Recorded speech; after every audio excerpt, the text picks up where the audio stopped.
Et le président Trump menace d'imposer un tarif de 200% sur le vin européen, le champagne et d'autres alcools.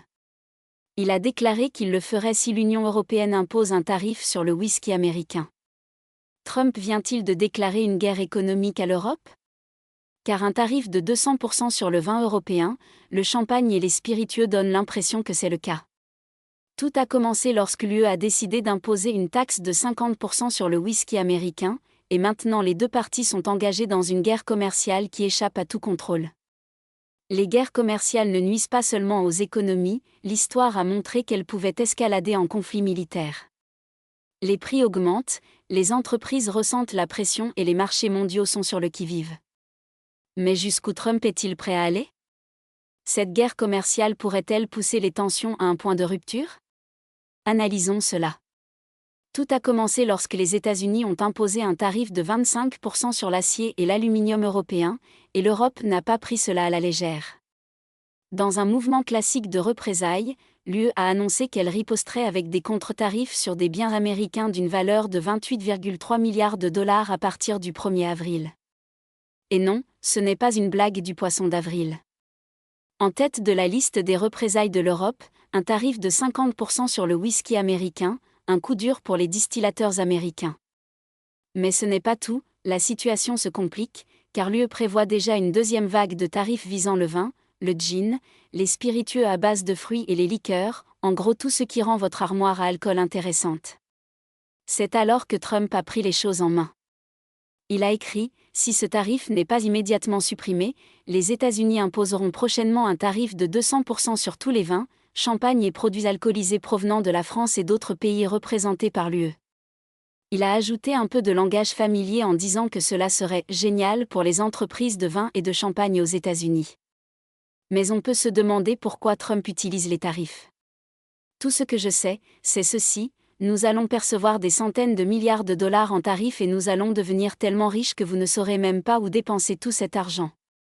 Je vous le dis, regardez bien, nous aurons des emplois, nous ouvrirons des usines, ce sera génial.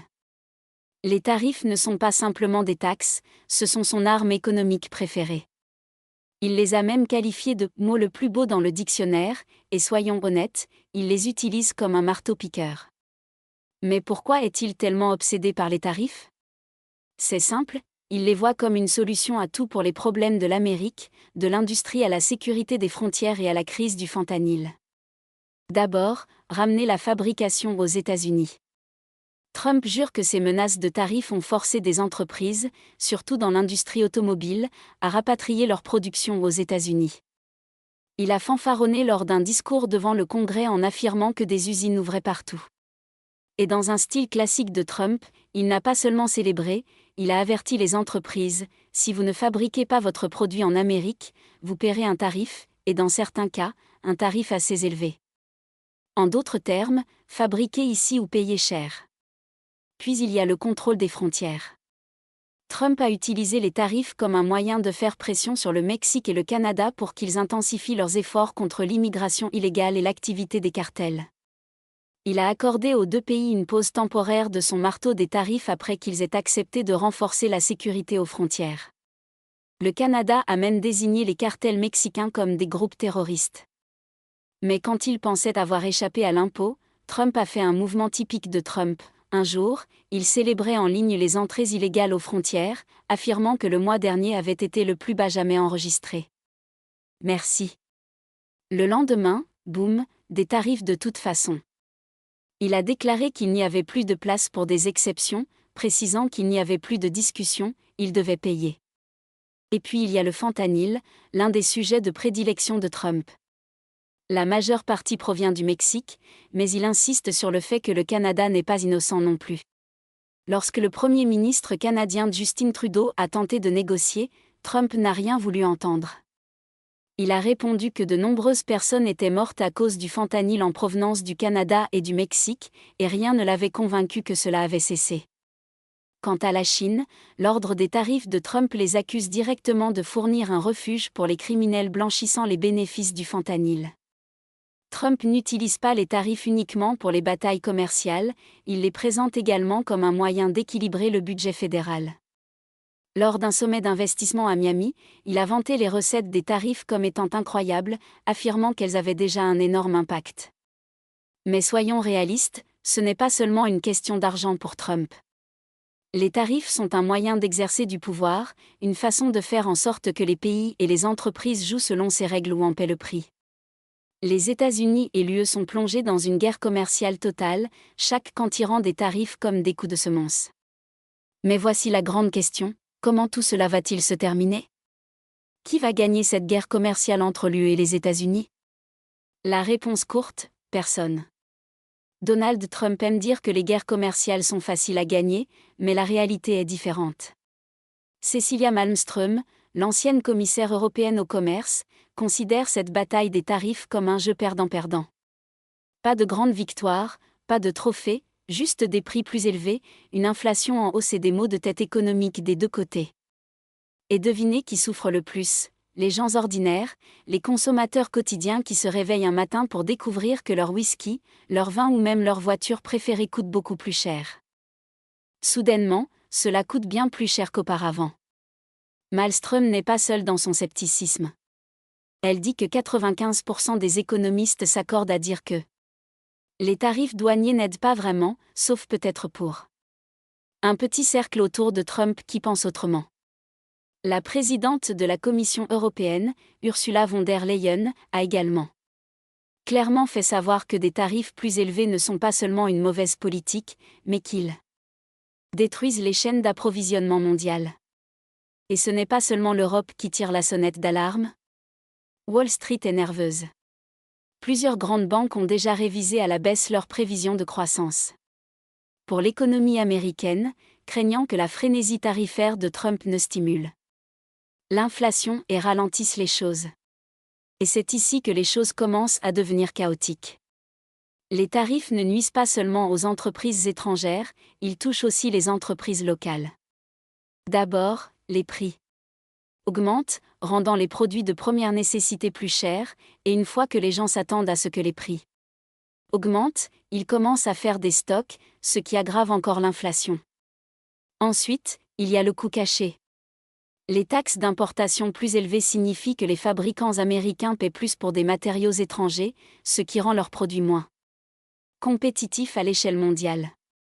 Il suffit de regarder l'industrie automobile, qui lutte maintenant contre l'augmentation des coûts de l'acier et de l'aluminium. Et c'est là que les choses deviennent vraiment compliquées. L'UE et les États-Unis dépendent financièrement l'un de l'autre plus que n'importe quelles autres deux régions. Leur relation commerciale a atteint 1,6 trillion d'euros en 2023, en faisant le plus grand partenariat commercial de la planète. Les responsables de l'UE soutiennent même que le flux commercial est principalement équilibré, avec seulement une différence de 3% entre ce que chaque côté vend à l'autre. Mais Trump, lui, n'est pas d'accord. Il insiste sur le fait que l'UE prend bien plus qu'elle ne donne, en pointant du doigt les 53 milliards d'euros d'exportation de l'UE vers les États-Unis, contre les 347 milliards d'euros d'exportation américaine vers l'Europe. Cependant, ce qu'il ne souligne pas, c'est que l'UE enregistre en réalité un déficit commercial des services avec les États-Unis d'une valeur de 109 milliards d'euros, ce qui signifie que les États-Unis dominent dans des secteurs comme la finance, la technologie et le conseil. Essayez de négocier avec Trump, bonne chance. Cecilia Malmström a été là, en tant que commissaire européenne au commerce. Elle a passé des années à négocier avec le représentant commercial de Trump, Robert Lighthizer, parvenant même à conclure un accord de réduction des tarifs en 2020. Mais cette fois, elle n'est pas si sûre que les négociations fonctionneront. Pourquoi? Parce que Trump est imprévisible, et avec sa dernière menace de tarifs encore plus élevés en avril, les choses semblent plus chaotiques que jamais. Plus les tarifs sont élevés, plus il est probable que ceux-ci augmentent la valeur de ces biens, ce qui entraîne des prix plus élevés pour les consommateurs. Les tarifs plus élevés augmentent aussi la probabilité pour les entreprises de construire des usines aux États-Unis pour éviter de payer ces taxes. Et bien que l'UE ne veuille pas escalader, Malmström conseille à l'Europe de se préparer à une longue lutte. Elle suggère même que l'UE pourrait devoir utiliser son instrument anti-coercition. Un outil conçu pour lutter contre la pression économique, à l'origine destiné à traiter avec la Chine. Il n'a jamais été utilisé auparavant, mais si. Les tactiques de Trump sont considérées comme une coercition économique, l'UE pourrait réagir légalement. Pour l'instant, Malmström espère encore un accord, mais elle pense également que les échanges de tarifs sont le seul moyen de négocier. À partir d'une position forte. Pendant ce temps, la Chine semble peu affectée. Alors que les États-Unis et l'UE se battent avec des tarifs, la Chine observe simplement et en profite. Lors du sommet du G7 au Canada, la responsable de la politique étrangère de l'UE, Kaja Kallas, n'a pas mâché ses mots. Elle a déclaré à Bloomberg que la Chine était la véritable gagnante de cette guerre commerciale.